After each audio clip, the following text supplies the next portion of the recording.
Good evening, and welcome to Creative Broadcasting, the station of unlimited possibilities, presents Creating Your Seat at the Table with your host, Ashley Little, as she welcomes her guest to the table.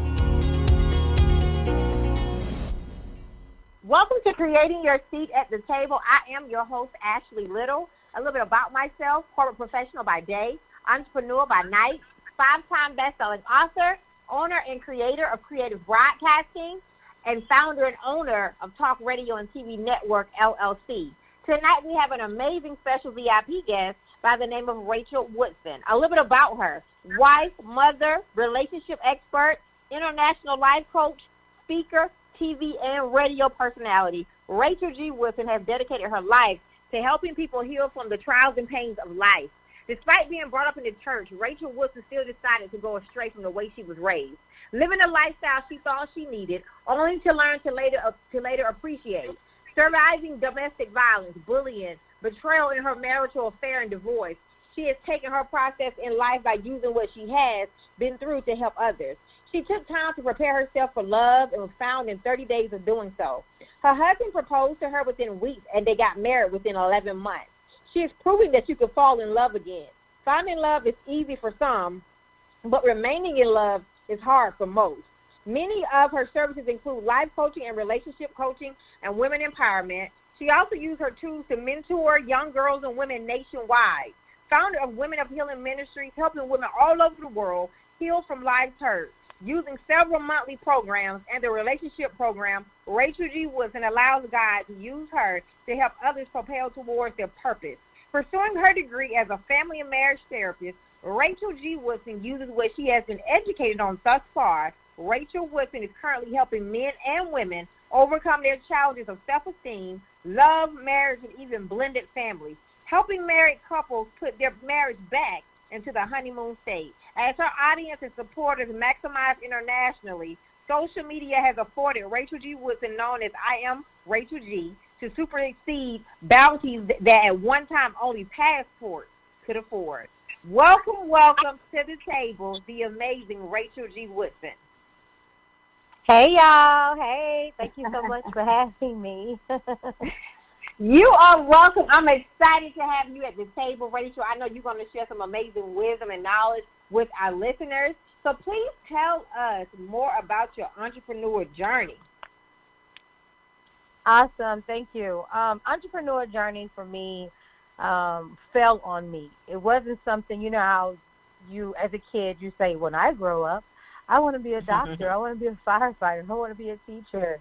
For me, it was life happened, and out of life, entrepreneurship happened.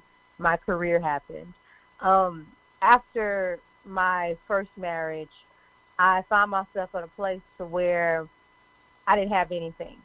I got a job at first making $5.15 to get my CNA license so that I could at least make some type of living and begin to help the government, you know, pay for my housing and my food.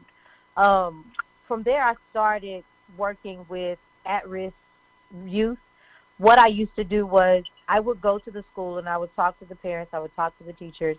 As I began to talk to parents, I realized that the kids weren't bad. It wasn't an issue with them.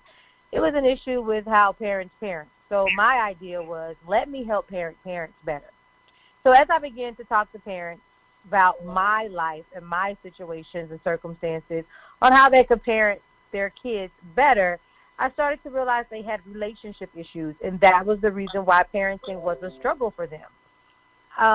So what I started to do was I said, you know what, let me give them advice on their love life. So advice led to more advice, and before you knew it, people were telling people to contact me because I can help them get over their issues.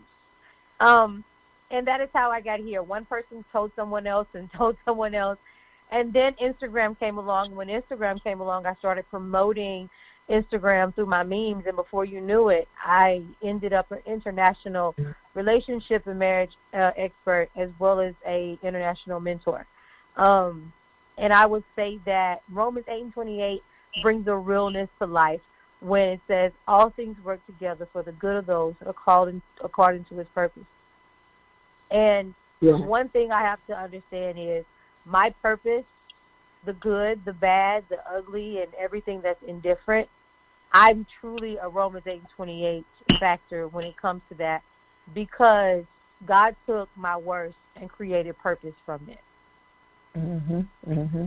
I love that. I love that, and I love that you submit to God and you putting Him first. You're right. I love that. I love your journey and your purpose behind it.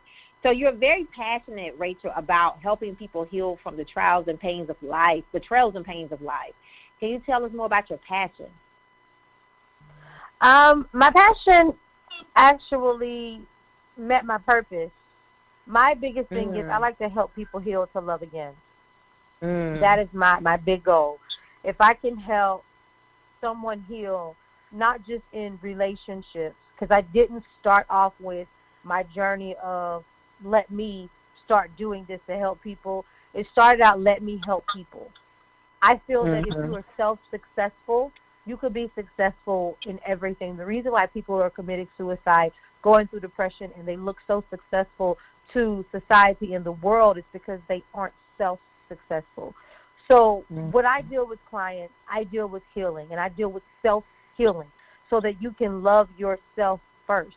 And once you love yourself first, you then can start loving everyone around you, even if that says someone that you are in an intimate relationship with.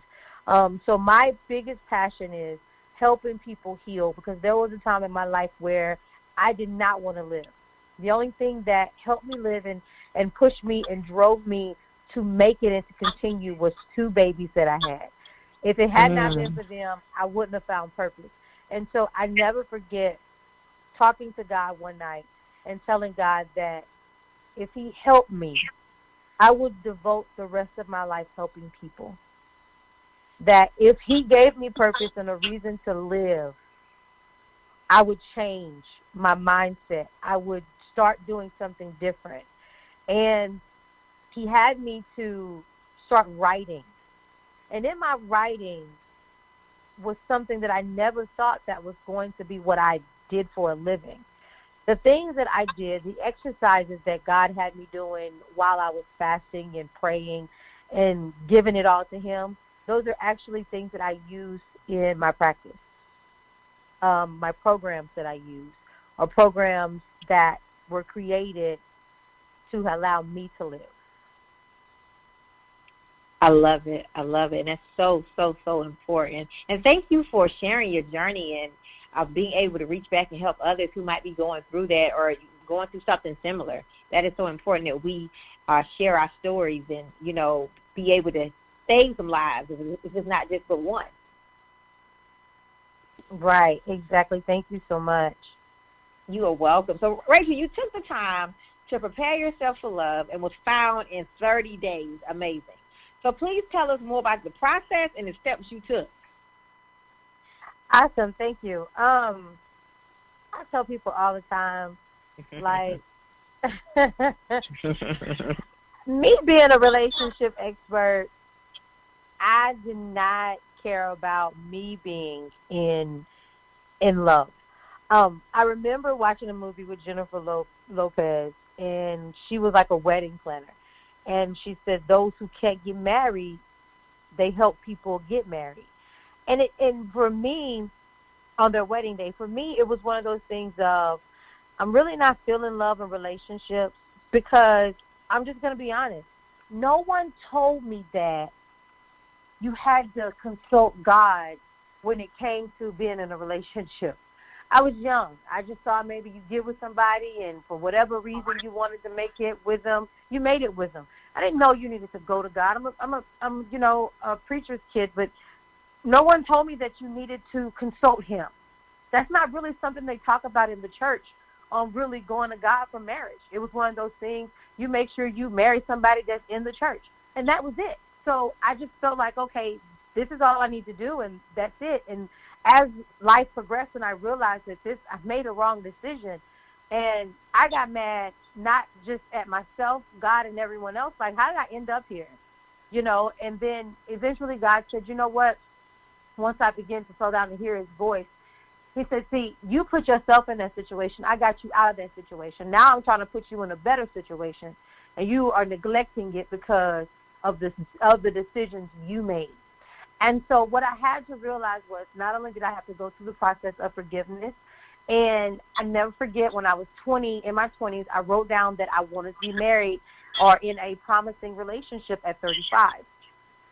It's amazing how you write the vision and you make it plain, but you forget about your own vision. God didn't forget. God didn't forget, and he knocked on my door of prayer in November and said, I want to bless you with your husband, but I need you to get yourself together first. And mind you, I'm a relationship expert. By now, I'm dealing with celebrities. I'm dealing with everybody. This was just 2017. Wasn't that long ago. And so I listened to him and I obeyed him because he was already, as I look back over my life, and I tell people all the time, he was already preparing me for my obedience in small things. The house I live in, I have it out of obedience. Everything I have received it from God out of my obedience. So I went on a fast. I didn't go anywhere unless it was church and work, related. And, of course, school stuff for my kids. But all the leisure and all the life stuff, no, I didn't do it. I was very, very strict on what I ate. I was very, very strict on what I watched.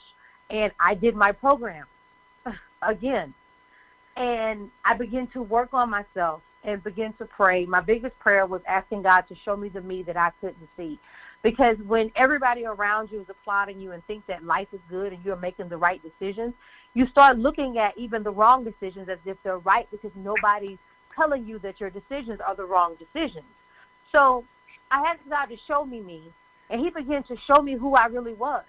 And he began to show me why he hadn't allowed me to be married, why I haven't been found by my now husband, and why he had preserved me for a time such as this, because I couldn't be led. I couldn't be led. I had no meekness. You have to think about it. I was left with nothing. And what I created was, and what's in my book that's getting ready to come out, Watching My Mouth, I was saying things and not realizing the things that I was saying was bringing life into the situation. I remember in my 20s saying, I don't need a man. A man can't do nothing for me. A man can't buy me a drink. A man can't buy my food. A man can't do this. A man can't do that. All because I had allowed a man to do something who took advantage of it and left me with nothing. So I was just saying it out of anger, not knowing I was speaking life into my life. So fast forward now, almost 14 years later, God is telling me to prepare myself. And he knows that who he has for me is a leader that's going to lead me according to how God wants me to be led. But in order for me to adhere to his leadership, I have to know that I can't be led, or we will just kick against the prick of one another. It will be oil and water.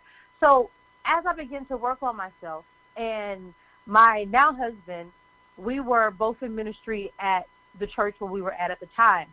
And that third week, as I began to work on myself, a situation happened, and he was in ministry over the security. I was the praise and worship pastor. And a guy came in the church smelling like liquor, and I looked at him, and I told him that I needed him, and he came over and sat behind the guy. The guy left. So after church, I had asked him if he could stay for rehearsal because, it's women. We don't have anyone. So he stayed. That was on the 26th of December.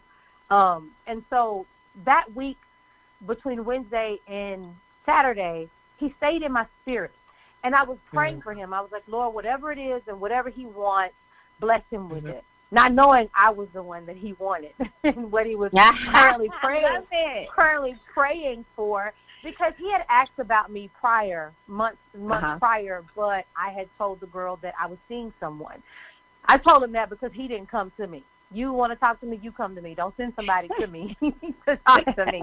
That was my thing. But I later found out that I wasn't approachable. He was unsure if he could approach me because of how I carried myself, and he didn't want to approach me wrong. So I never forget that Sunday. You got to remember, y'all, it's the 31st. When 31st, 2017 was on a Sunday. At 1:47 after church, I noticed that he was looking a little different in church, dressed a little different. At 1:47, he walked up to me and asked me if he can take me to lunch. He needed to talk to me about something after church. And I said, sure. Instantly I gave him my number, and I was like, girl, I later told people I had to be flowing in the spirit still, because I had been fasting all month. Because normally I don't give out my number. I'm not, that's not me. But I was totally out of me, and I was just flowing in God. So, long story short, we went to lunch at Red Lobster. In the midst of prayer, he told me that he could not allow 2017 to leave without letting me know that he would like to spend his life with me, although he knows that there's steps that he has to take, but he knows what God has told him. And I said, well, what if you would have missed the voice of God? He said, well, that was just a chance I was willing to take, because I had been praying. I had been praying that God bless me with the desire. And that's when I instantly said, well, I had been praying for you, that the prayers that you were praying, that God blessed you with. So it's amazing how I was covering him to cover me, and it was already in God. But before we go any further, he and I were neighbors. I lived in my townhome from 2007 to 2016. He moved out there in 2012. Him and I never saw one another. It's not a big section of townhome condos. He lived in the first driveway to the right. I lived in the second driveway to the left, which means I could see his carport from my bedroom window and my door. He could see my bedroom window and my front door from his carport. We never laid eyes on one another. Wow, you see how God has you hid. Yeah, God will preserve you. Yes, he will hide you. He will hide you until the time is right. So if you are listening to this, and if you are wondering why you haven't been found or why you're not finding, God is hiding you until you uncover some of the things that are stopping you from being hid. And that is what we have to learn. And so that is allowed to be my testimony, and I thank God for it, that I'm able to help people through how God helps us come together in our relationship, in our marriage. And on 2 days ago, actually, was our 2-year anniversary for him asking me to marry him after it was 26 days, 25 days. He asked me to marry him, and we were actually married before we made 1 year of dating one another. So there is nothing God can't do, and people ask me all the time, is it because of your studies and your relationship expert? And I tell them no, because I've been having these studies for a long time. I've been doing this for years, but it wasn't until I got in God and surrendered and just really followed him. He kept his promise. He came on the 31st. And people ask me, were you wanting to give up? I said, I think I was just so much into wanting to be obedient to God that giving up wasn't an option. And I never questioned God. The whole month, I never questioned God where my husband was. I just worked on me, because I know God. If he only propels prepared people. And in order for me to propel from single to married, I have to make sure I'm together. Such a powerful testimony. Oh, my God. Such a powerful. For our listeners that are listening, I hope you are writing down these amazing nuggets that Rachel is sharing, because for our listeners that are wondering, like she said, why you haven't been found, he is hiding you and preparing you for the time when it's right. Rachel, thanks for shining light on that, because I think a lot of people are so frustrated with dating and, they want it, but they're not realizing that sometimes it's them that's holding them back. Right. So, will you please tell our listeners why remaining in love is hard for most? Remaining in love is hard for most because they don't realize the work that they have to put into it. One of the things they want to do is, we're married, and so now the work is over. Marriage doesn't mean retirement. And I think a lot of people feel that way. A lot of people think that, okay, Now that we're married, I can treat it as retirement. When you have a job, you work that job. You go to work every day. Your goals, your dreams are to propel in that job. And you're working towards retirement. And retirement is your goal. And a lot of people connect dating to a job. Well, I'm out here trying to see who I can find. I'm out here trying to see who I can be with. And once they find that person, they feel like now they've retired from looking and they can just relax. That is when the time for working the most starts, when you get married. Marriage is not retirement. Marriage is a job that both parties have to clock in every single day. And the payment is happiness. The payment is trust. The payment is favor. The payment is you doing better than you were in your single life. And the reason why so many people are having issues on staying successfully married is because not only have they clocked out and they've retired, but they've also left God. It's amazing how we want God, we pray, and we depend on God when it's time for us to be with our spouse and we're looking for them and we're trying to get ourselves together. But as soon as God allows us and blesses us to be found, and he knows we're going to do this, but he blesses us anyway, we go and we do our own thing. Less prayer, less word, less church, and before you know it, your vacations are on Sundays because you complain about working all week. And then before you know it, you don't give God his time, and then your relationship feels like it is falling out of time. When we lose sight of the main focus, that is when we lose sight on love. So you can't retire once you get married. You can't stop clocking in. You have to keep going to work. You have to realize the way you got them is the way you need to keep them. And a lot of people feel like, oh, well, I was a size 6 when we met, or oh, I had a big old chest when we met, or I was this. No, those are material things that will fade with time. You need to get on the emotional side of things, the prayer side of things. What did you really do? Where was your mindset? Keep your mindset, not the way you look. Yes, it's okay to manage your looks, but don't manage your looks and don't forget about your mindset. Powerful. Your mindset. So important. So what are some strategies you would give to listeners that are listening to help them date better? I know you've already spoke a lot about that, about mindset, about, making sure you are healed and, love yourself first. So what are some strategies you would give to those listeners who are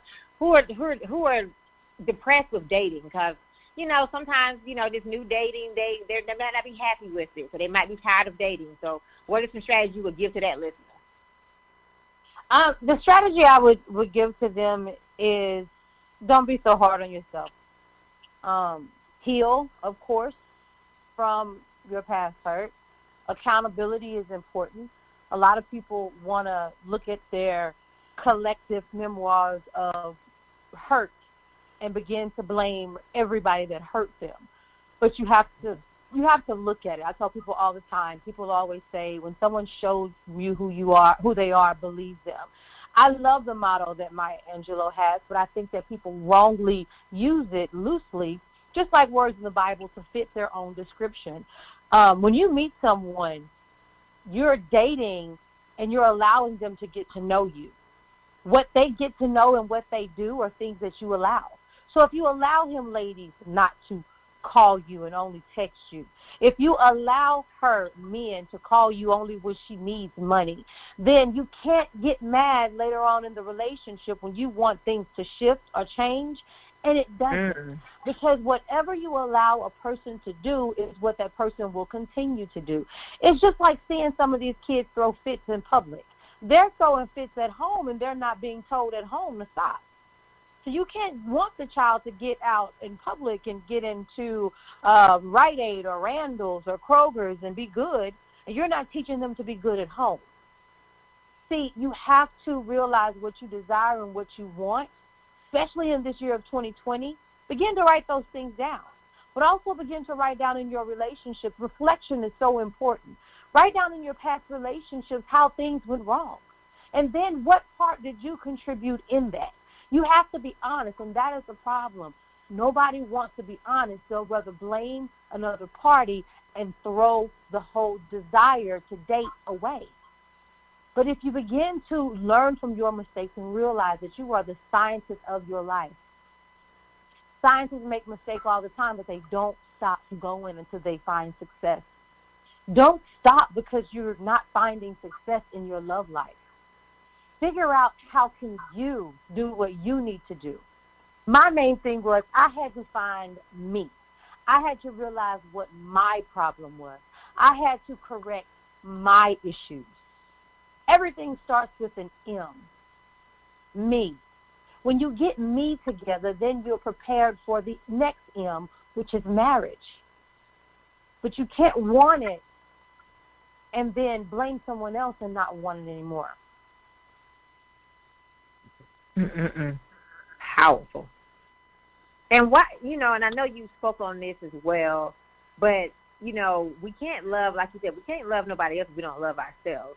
And that's why it's so important to be healthy, healed, and whole, right? And I know people have their views on that, what they saw other people do, but why not, do that, prepare yourself and make sure you heal, healthy, and whole before you'll get into this relationship or, feel like, okay, he's there, and then it goes another way.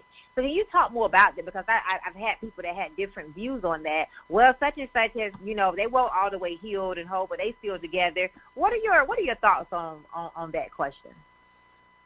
I think people are so busy looking at the outer appearance, they don't really see what's going on. And social media is one of those things that soap it all up. Make people think that people are happy and they're really not. Behind the posts, behind the pictures and the smiles, everybody's wanting what they see on social media. But then if you follow them home, if you go behind closed doors, you're going to see what life is really like for them. So the question is, who you see and what you see, is that really love? Are they really happy? So you can't look at somebody else's story and say, oh, this is what I desire, or this is what I want, or this is what I need, and all those things. Because at the end of the day, you don't live with them. You don't know who they are. You don't know what they're going through in their relationship, their marriage, their love life. You know nothing about them. All you know is what you see. When we get past the image of marriage and we get into the intense intimacy of what it takes for marriage to work, that is when we have found success in marriage. And everybody's success story is different. I'm so thankful that you talked about how social media, you can be anybody you want to be. Because that's so important, right? Because people do fall in love with the image of what they see, and they really don't know what's going on, right? And they compare themselves, right, and they make them more depressed. You're right, for our listeners that are listening. So you just really have to discern and really, focus on you. So what, and you are a relationship expert, and you have the results and, the clients and the results and journey, the story. But, it's a lot of relationship experts, out. And so for that listener that is looking for a relationship coach, what are some of the things they should be looking for when they're trying to find that right relationship coach to confide in and to help them with their journey? I used to say, and one of the things, I posted this because National Spouse Day was the other day. And one of the things I had to learn was I never realized until I got married there were so many people that were losing hope because of what I was speaking that hadn't manifest for me. People now are looking for testimonies, transparent individual, but they're also looking for somebody that's living the truth. And I noticed that my clients went up, and I already had a lot of clients, but it went up even more once I got married. And I had so many people tell me, I unfollowed you because you were telling us all that we needed to get married and prepare ourselves, but you weren't. And so for me at the time, I felt like I didn't need to be successful. But I would say if you're looking for someone who's not who's married, don't discredit those who aren't married. Some people are in places of their life of stages to where they've made the mistakes, they've learned from the mistakes, and their desire is to help people not make the mistakes that they made. And that is how you find people that have been married several times or some of the best relationship experts and coaches when it comes to this. But make sure it's somebody that's going to help you improve in your life, not somebody that's just going to listen. There's a lot of social media memers out there that are just doing posts just because they sound good, and it's mere poetry. But then you have to understand not everybody are actually relationship coaches. So when you're looking for a coach, the main thing you're looking for is how transparent about their life are they? It's like somebody telling you that you can be a millionaire, but they haven't proved to you that they've made $1 million. Even when it comes from healing.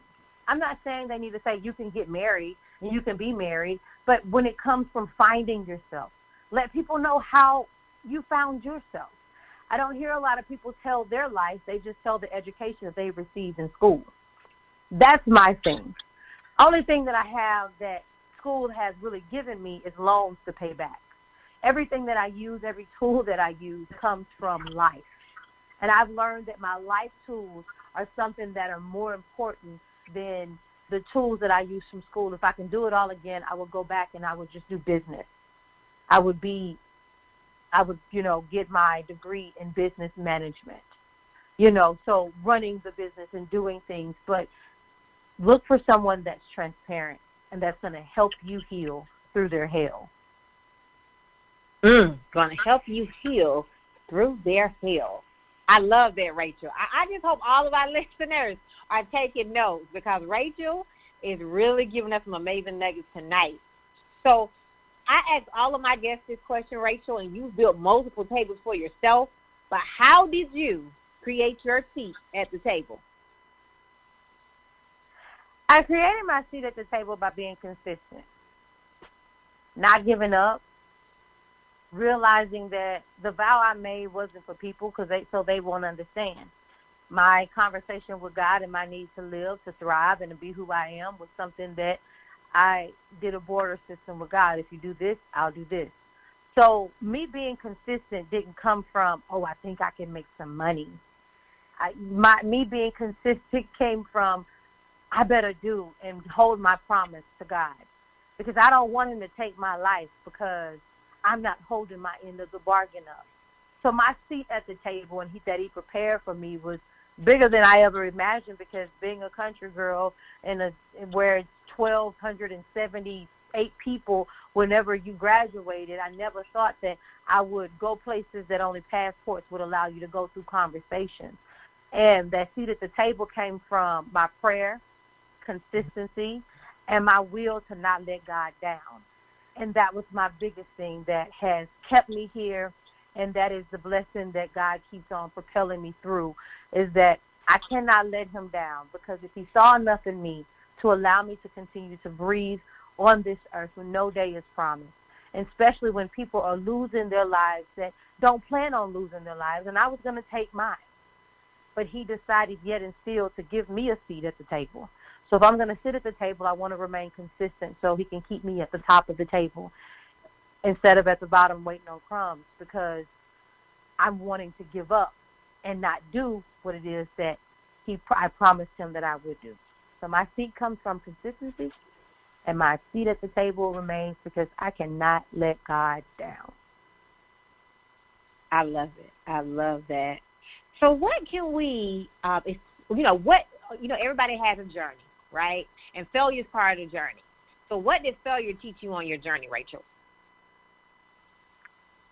Failure taught me not to do it on my own, not to try life on my own, that everything that you do in life, you need to consult God.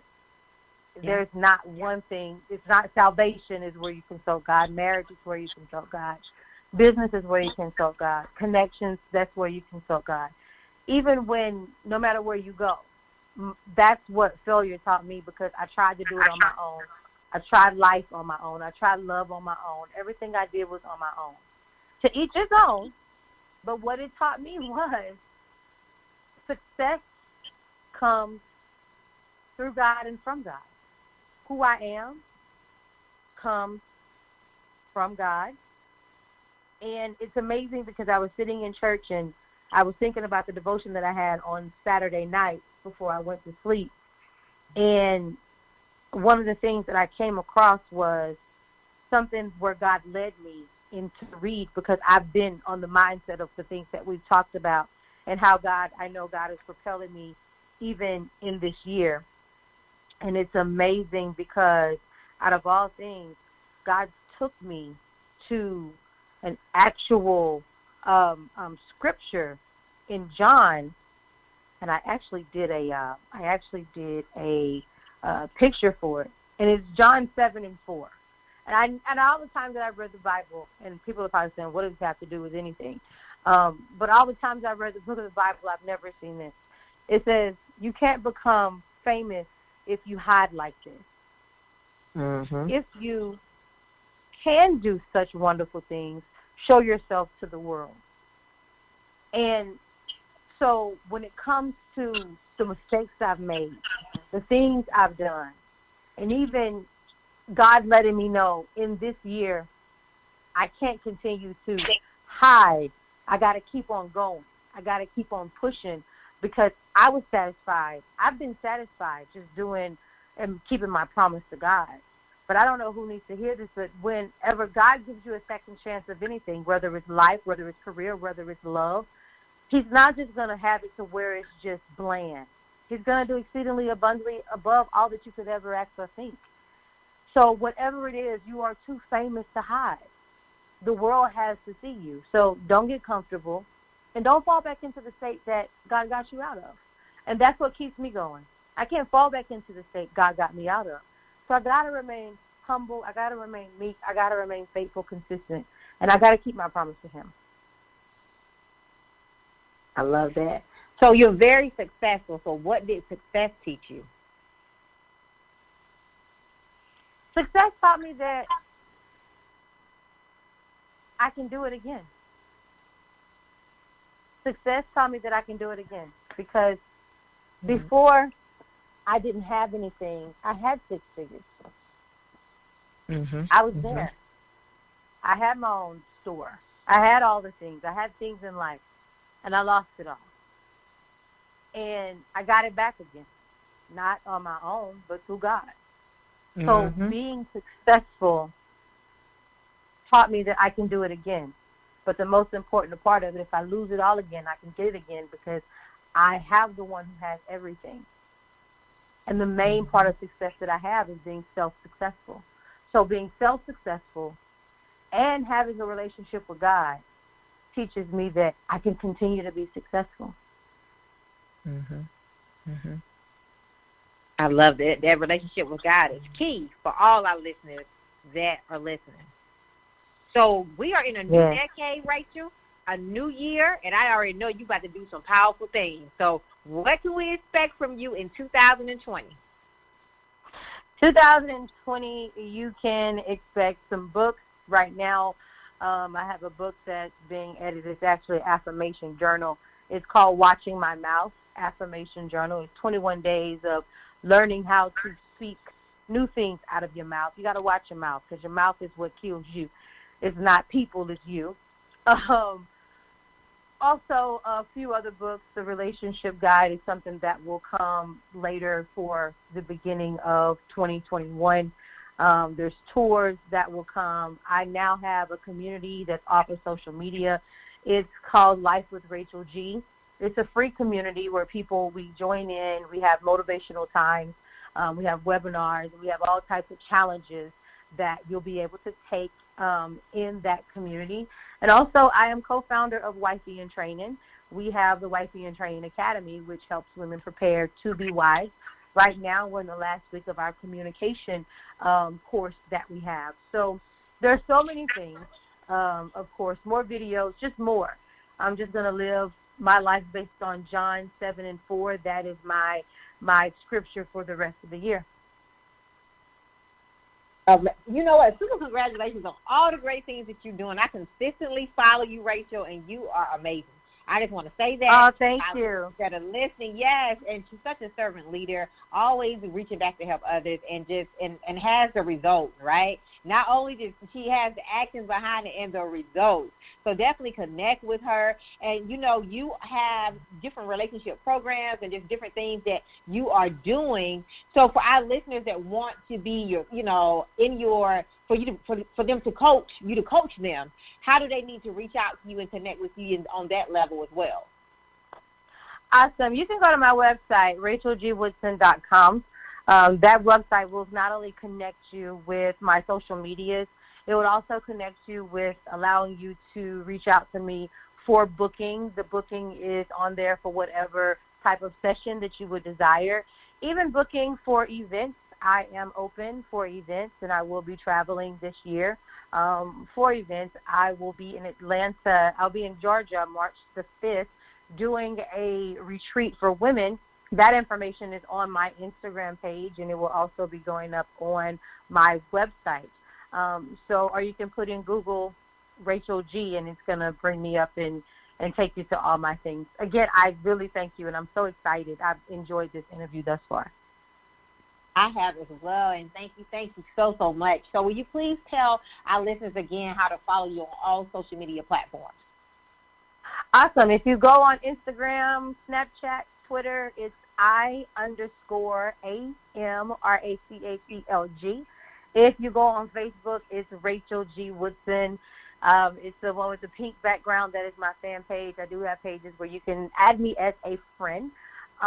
Or you can follow Wifey in Training. That's also on Facebook, and that's on Instagram as well. Follow all of them. Let's connect and ask me and DM me and let me know that you have listened to this particular interview, and I will give you a complimentary consultation, as well as give you the link to the community that I have that's free.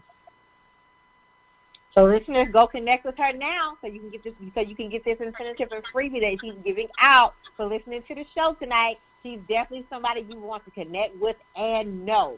So, Rachel, thank you so, so much for taking the time out of your very busy schedule to come to the table. This has been a powerful interview, and I can't wait to invite you back to the table. Thank you so much for having me, and I can't wait to have another seat at the table. Thank you so much, Rachel. Look forward to connecting with you and collaborating with you in this new year. Awesome. Likewise. Thank you so much. Thank you. So I would like to give a special thanks to my intern, Sarah, from Tennessee State University, and my intern, Vontaria, from Winston-Salem State University. You all may follow me on Facebook at Ashley Little and on Instagram at _Ashley A. Little. Thank you. Thank you for tuning in to another episode of Creating Your Seat at the Table, where Ashley speaks with corporate professionals, celebrities, entrepreneurs, authors, and speakers who are transitioning or have transitioned to entrepreneurship.